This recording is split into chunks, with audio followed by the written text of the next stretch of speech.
tema D era monitorizar e avaliar para melhorar. Eram colocadas duas questões.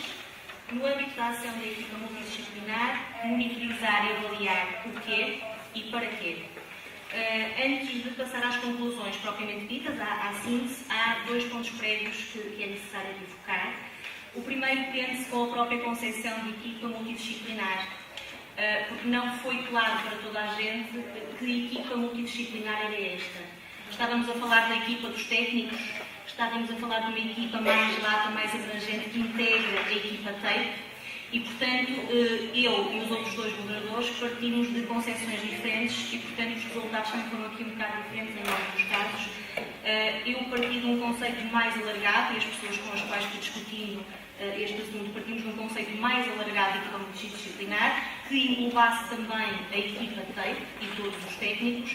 Os outros dois moderadores tiveram uma perspectiva mais restrita da equipa multidisciplinar e, portanto, já explicarei onde é que nós depois diferimos em termos de síntese que aqui vamos apresentar. O segundo ponto prévio tem a ver com um consenso que houve, que foi possível referir, que tem a ver com a importância reconhecida por todos da monitorização e da avaliação enquanto processo sistemático e regulador conducente à melhoria das escolas. Mas, e agora permito-me acrescentar a título pessoal uma nota, se as práticas de monitorização e avaliação não forem alicerçadas numa lógica de prestação de contas inteligente, que permita efetivamente conhecer e reconhecer as escolas e que se esteja aliada à autonomia real e não meramente decretada, que permita que as escolas possam realmente organizar-se com vista à melhoria, serão processos às vezes um pouco estéreis, não é? Isto é uma nota pessoal.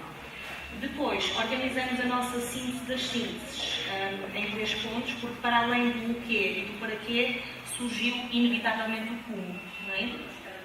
Portanto, o quê? O que monitorizar e o que avaliar. Numa lógica de equipa multidisciplinar mais restrita, o absentismo e o abandono, a indisciplina, a relação escola-família e as medidas de apoio dirigidas ao desenvolvimento pessoal e social dos alunos.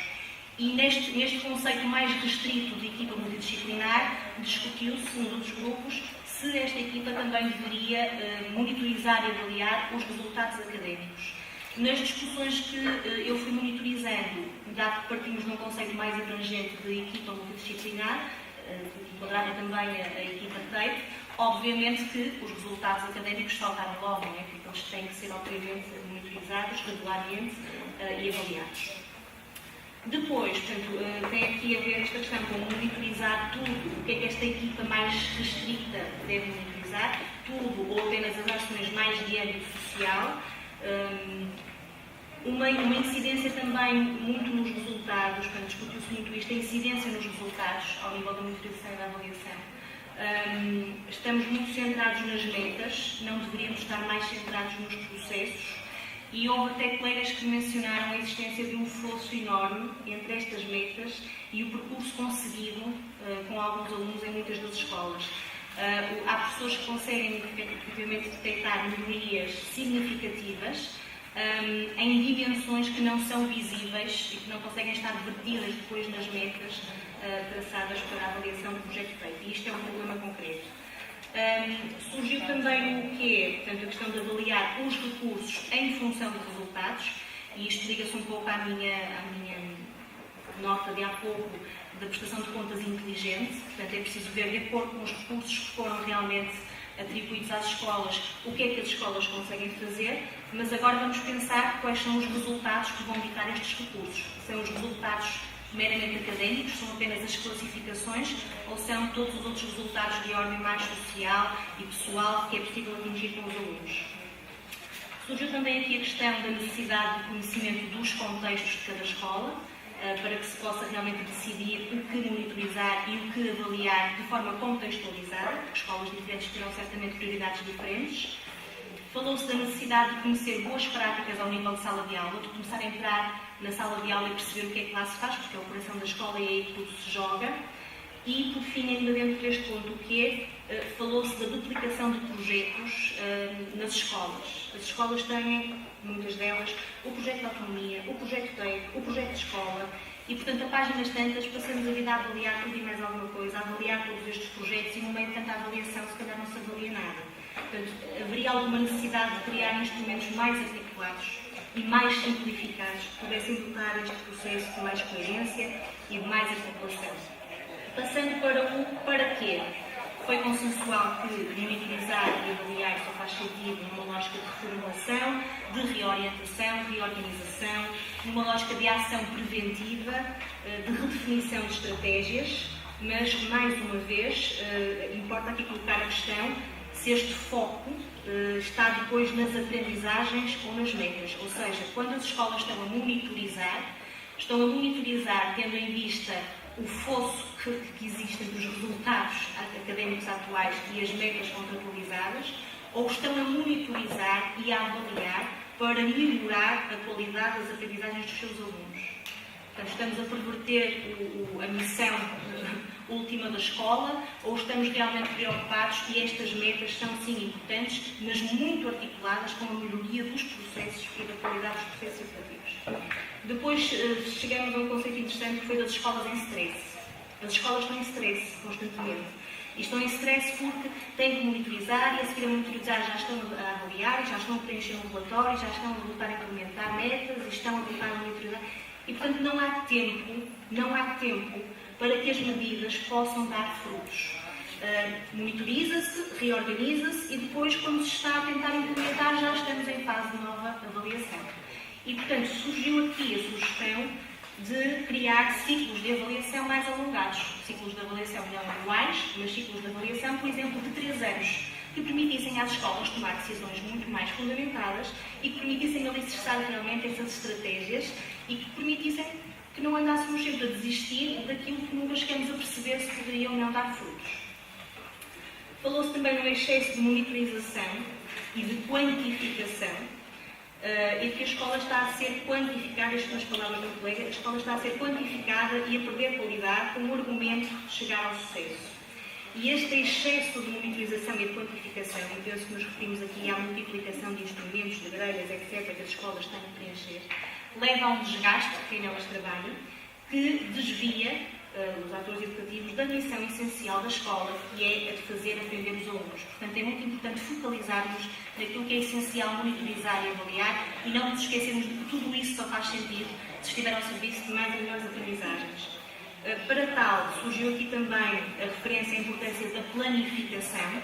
Portanto, para que haja uma monitorização e uma avaliação bem-sucedidas, é muito importante planificar o que é que vai ser avaliado, quando, com que instrumentos. A preparação prévia é central para que o processo decorra da melhor forma possível.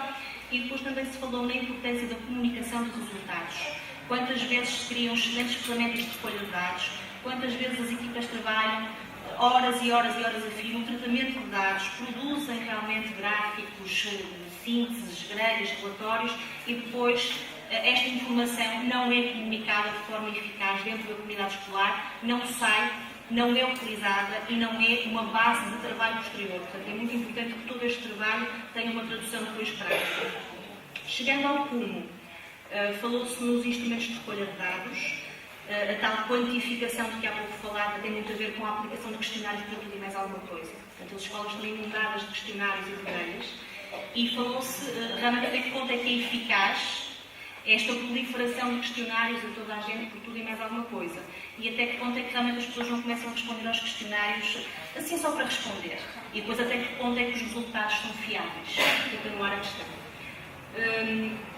Dentro desta lógica de pensamento, portanto, falou-se na abordagem quantitativa versus a abordagem qualitativa e na importância de aliar a estes instrumentos de recolha de dados mais quantitativos formas de ouvir as pessoas, de dar voz às pessoas, de tentar perceber aquilo que os números não dizem. E isto é essencial. Portanto, às vezes, mais do que aplicar um questionário a 100 ou 200 ou 300 professores, se calhar era bom chamar 7 ou 8 e conversar com eles e perceber aquilo que está por detrás dos números. E é muito importante aliar estes dois processos. Falou-se também da necessidade de haver instrumentos partilhados e acessíveis a todos. E aqui foi muito interessante ver a visão dos técnicos, psicólogos e assistentes sociais que se queixaram, em alguns casos, da falta de acesso fácil e eficaz à informação.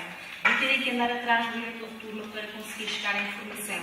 E, portanto, se criassem ferramentas online, hoje em dia há software gratuito muito simples que permite a criação destas ferramentas, a partir das quais toda a equipa mais alargada conseguisse ter acesso à informação, isto facilitaria muito a monitorização e a posterior ação atempada, não é? Porque se eu tenho que andar atrás da informação, quando eu vou agir, se calhar já passou do tempo em que eu deveria ter agido. Falou-se também da importância da monitorização e avaliação longitudinal dos resultados escolares. Isto porquê? Porque quando fazemos comparações homólogas, portanto, com os anos anteriores, com as classificações que obtivemos em anos anteriores, não estamos a monitorizar e a avaliar a mesma coorte de alunos. E, portanto, como nós sabemos, nós podemos ter anos em que temos alunos com determinadas características e outros em que temos alunos com características completamente diferentes. E, portanto, até que ponto faz sentido que a avaliação seja feita desta forma e não haja também dinâmicas de acompanhamento longitudinal das coortes de alunos. Não me vou alongar muito. Houve aqui mais 4 questões que surgiram e que penso que é importante referir. Uma tem a ver com a necessidade de separar processos de monitorização e de avaliação. Houve quem sugerisse que a monitorização devia ser feita por pessoas diferentes daquelas que vão fazer depois a avaliação. Isto para que não haja aqui nenhuma manipulação de dados ou nenhum contágio, para que sejam processos externos e mais rigorosos. Falou-se da importância da meta-avaliação. Quem é que avalia depois a ação da equipa de autoavaliação, por exemplo? Isto é importante também pensar. Outra questão muito importante é a da colocação atempada dos técnicos e da manutenção da equipa por um período mais alargado de tempo. Se conjugarmos isto com a questão dos ciclos de 3 anos, faria todo o sentido que a mesma equipa fosse mantida durante esses 3 anos, para que pudesse haver realmente mudanças mais visíveis. E, por fim, depois de toda esta reflexão sobre processos de monitorização e de avaliação, chegamos à conclusão que estamos a assistir a um processo de coisificação dos alunos. Coisificação foi uma palavra que escrevemos aqui, coloquei entre aspas, mas que é verdade. Ou seja, os alunos são pessoas, as escolas são organizações de pessoas e para pessoas, e no fundo, a maior parte das vezes os alunos são reduzidos a coisas, a números.